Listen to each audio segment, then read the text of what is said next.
السلام علیکم ورحمۃ اللہ وبرکاتہ نحمده ونصلي على رسوله الكريم اما بعد فاعوذ بالله من الشيطان الرجيم بسم الله الرحمن الرحيم وإذا سألك عبادي عني فإني قريب أجيب دعوة الداعي إذا دعان فليستجيبوا لي وليؤمنوا بي لعلهم يرشدون صدق اللہ العظیم۔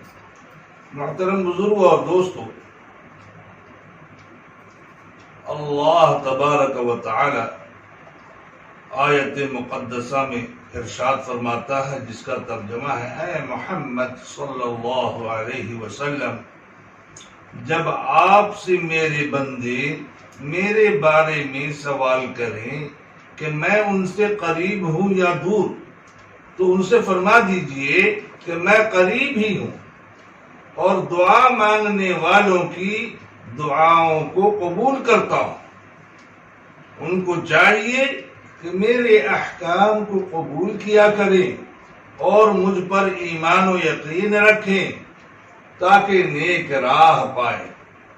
اللہ رب العزت نے اس آیت مقدسہ میں بندوں کے حال پر حق تعالی کی خاص عنایت، ان کی دعائیں سننے اور قبول کرنے کا ذکر فرما کر احکام خداوندی کی اطاعت کی ترغیب دی ہے،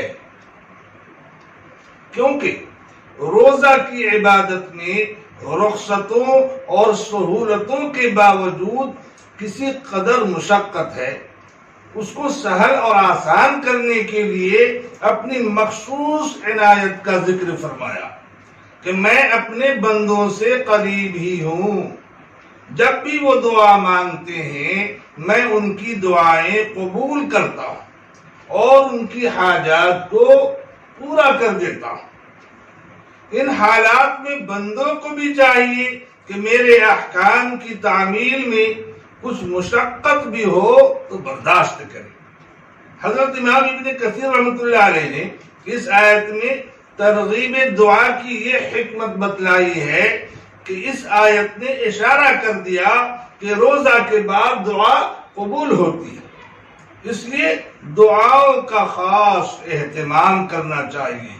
رسول اللہ صلی اللہ علیہ وسلم نے فرمایا: للصائم عند فطره دعوت مستجابہ، ابو داؤد شریف۔ یعنی روزہ افطار کرنے کے وقت روزہ دار کی دعا مقبول ہے۔ ہمیں تو ہمیشہ ہی دعاؤں کا اہتمام کرنا چاہیے، چہ جائے کہ رمضان کا مبارک و مقدس مہینہ کہ جہاں خدائے وحدہ لا شریک لہ کی رحمتیں موسلا دھار بارش کی طرح برس رہی ہوتی ہے، بھلا اس بارش میں نہانے والا کیسے ناپاک رہ سکتا ہے؟ وہ تو معصیت و گناہ کی تمام گندگیوں سے بالکل صاف ہو جائے گا، جیسا کہ ارشاد نبوی ہے: التائب من الذنب کمن لا ذنب لہ۔ گناہوں سے توبہ کرنے والا ایسا ہے جیسا کہ اس نے گناہ کیا ہی نہیں، کہ رفتہ رفتہ گناہ دھلتے دھلتے ایسا صاف و شفاف ہو جاتا ہے کہ جس کو اللہ کے نبی صلی اللہ علیہ وسلم نے فرمایا: حتی یخرج نقیا من الذنوب، یہاں تک کہ وہ گناہوں سے بالکل صاف و شفاف ہو جاتا ہے۔ اس لیے ہم رمضان المبارک میں جہاں اور عبادتوں میں وقت لگاتے ہیں وہاں ہم دعاؤں کا بھی خاص اہتمام کیا کریں۔ اس وقت سارا عالم، ساری انسانیت پریشانی اور خستہ حالی میں مبتلا ہے، خصوصاً اس وقت تمام امت مسلمہ کی ذبح حالی پر جتنا رویا جائے کم ہے۔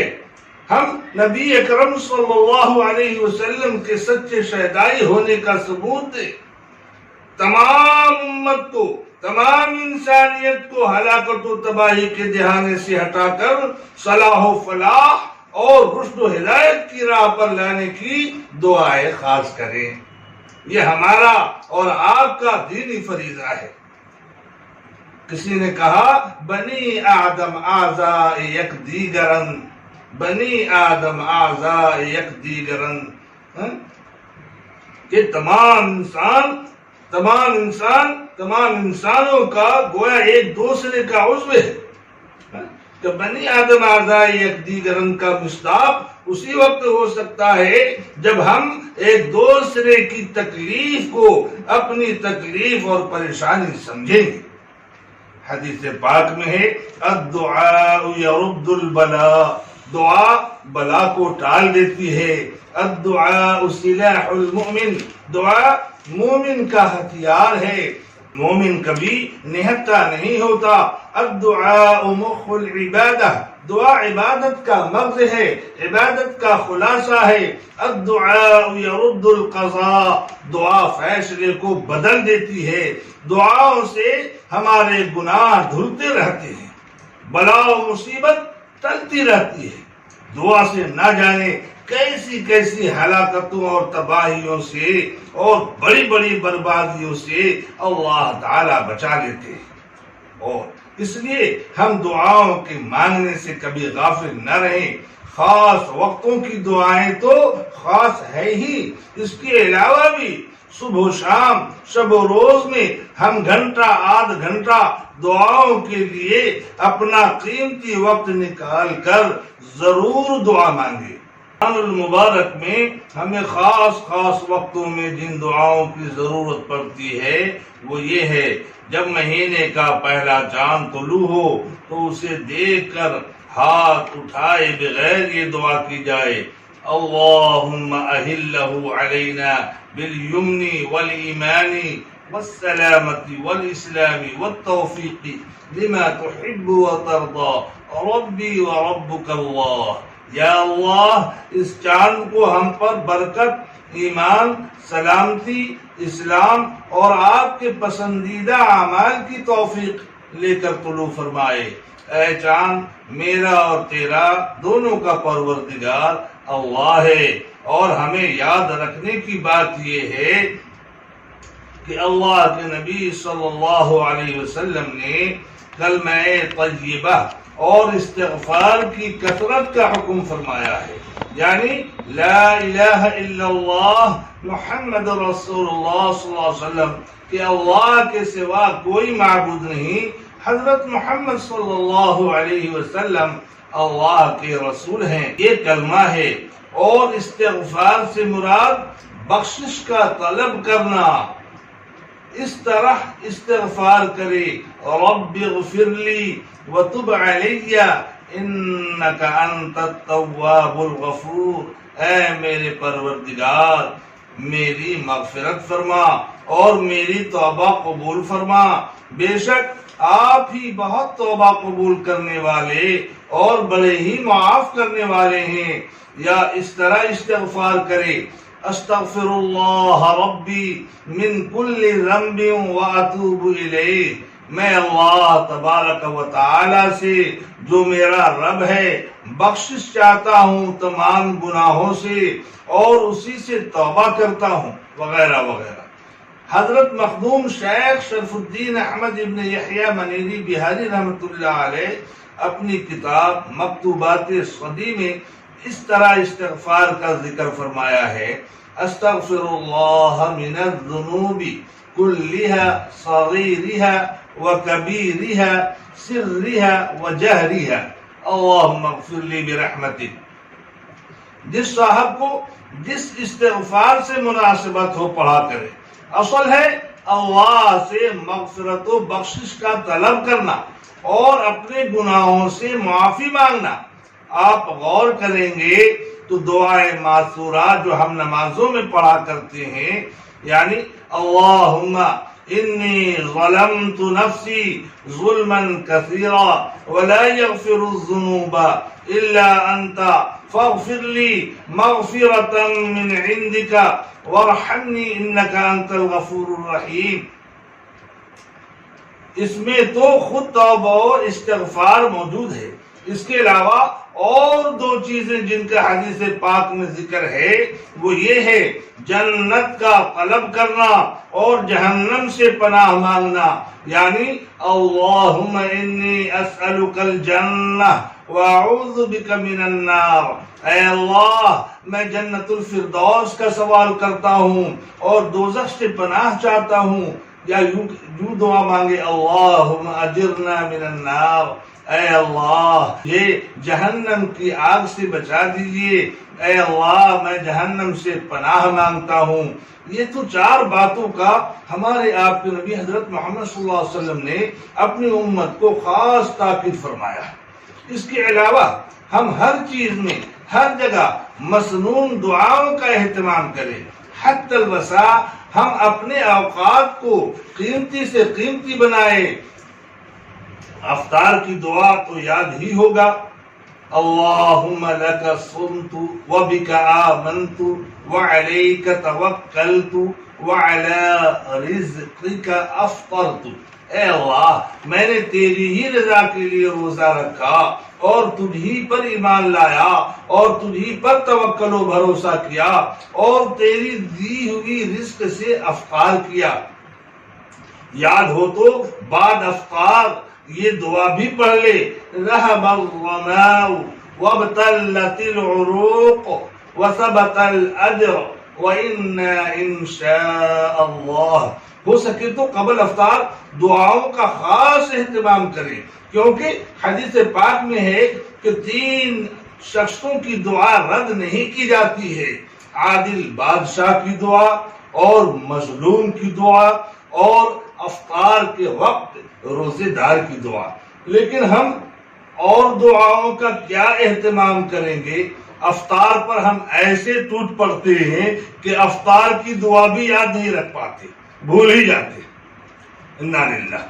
بعض روایت میں ہے کہ افطار کے وقت یا واسع الفضل سے دعا مانگا کرو، ساتھ ہی سحری کھا کر یہ دعا پڑھیں، نویت ان اصوم غدا لک من شہر رمضان یا بصوم غد، یا کوئی صرف دل میں ارادہ ہی کر لے آئندہ کل کے روزے کا تو بھی روزہ ہو جائے گا۔ ہاں بغیر نیت و ارادہ کے ایک شخص دن بھر بھوکا رہا، خواہ بھوک نہ لگی ہو یا کسی صدمے سے یاد ہی نہ ہو یا کھانے کا موقع ہی نہ ملا، تو اس کا روزہ نہیں ہوگا، اس لیے کہ اس کا روزہ رکھنے کا نیت و ارادہ ہی نہیں تھا۔ واللہ اعلم بالصواب۔ اس لیے روزہ نہیں ہوا۔ روزہ کے لیے نیت اور ارادہ لازمی ہے۔ تراویح میں ہر 4 رکعات پر ترویحہ میں یعنی تھوڑی دیر دم لینے کو ترویحہ کہتے ہیں۔ یہ تسبیح یاد ہو تو پڑھیں، سبحان ذی الملک والملکوت، سبحان ذی العزت والعظمت والہیبت والقدرت والکبریاء والجبروت، سبحان الملک الحی الذی لا ینام ولا یموت، سبوح قدوس ربنا ورب الملائکة والروح، اللہم اجرنا من النار برحمتک یا مجیر یا مجیر یا مجیر۔ اور شب قدر میں یہ دعا مانگے۔ حضرت عائشہ رضی اللہ تعالی عنہ فرماتی ہیں کہ اللہ کے نبی صلی اللہ علیہ وسلم نے ہمیں شب قدر میں یہ دعا مانگنے کو فرمایا، اللہم انک عفو کریم تحب العفو فاعف عنی، اے اللہ تو ہی معاف کرنے والا ہے، بڑا کریم ہے، معافی کو پسند فرماتا ہے، بس مجھے معاف فرما دے۔ بعض روایت میں بغیر کریم کے بھی یہ دعا آیا ہے۔ اور الحمدللہ رمضان المبارک میں تلاوت کلام پاک ہم سب زیادہ سے زیادہ کرتے ہیں، اللہ ہمیں مزید توفیق عطا فرمائے، آمین۔ اور آیت سجدہ پر سجدہ واجب ہے، ہم ضرور کریں۔ اور سجدہ میں سبحان ربی الاعلیٰ کے علاوہ بھی حضرت صلی اللہ علیہ وسلم سے اس موقع پر سجدہ میں دعائیں کرنا ثابت ہے۔ سجدہ وجہی للذی خلقہ وشق سمعه وبصره بحوله وقوته. میں نے اس ذات کو سجدہ کیا جس نے اسے پیدا کیا اور اپنی قدرت و قوت سے اس میں کان اور آنکھ کے شگاف بنائے. اور ہم جب مسجد جائیں تو دایاں پیر پہلے مسجد میں داخل کریں، یہ سنت ہے. اور اس طرح دعا پڑھیں، بسم اللہ والصلاة والسلام علی رسول اللہ، پھر اللہم افتح لی ابواب رحمتک، پھر بسم اللہ دخلت علیہ توکلت ونویت سنت الاعتکاف پڑھ کر نفلی اعتکاف کی نیت کر لیں، تاکہ جب تک ہم مسجد میں رہیں ہمیں اعتکاف کا بھی ثواب ملتا رہے. اور عورتوں کے لیے گھر میں وہی مسجد ہے جہاں نماز کے لیے منتخب کیا گیا، وہ بھی انہی دعاؤں کا اہتمام کرے. اللہ پاک ہمیں آپ کو پوری امت کو توفیق عطا فرمائے. آخر میں ہم اس دعا پر بیان کو ختم کرتے ہیں جو ہمارے بڑوں نے مانگا ہے. تیرا نام ستار و غفار ہے، میرا نام عاصی گنہگار ہے. چھپی ایسی عیبوں کو مت کھولیو، میرے گناہوں کو مت تولیو. میرے گناہوں سے لرزے زمین، خطا بخش دے اے غفور الرحیم. گناہوں سے لبریز سیاہ کار ہوں میں، کروں سامنا کیسے بدکار ہوں میں. تیری رحمتوں کا لیے آس ہوں میں، کرم کر دے آقا کہ قلاش ہوں میں. ملتا نہیں ہے میرا اب سہارا، گناہوں کے دریا کا ہے تیز دھارا. چھپا لیجئے اپنے دامن میں آقا، دو عالم کے مختار شفاعت کے داتا. اللہم آمین.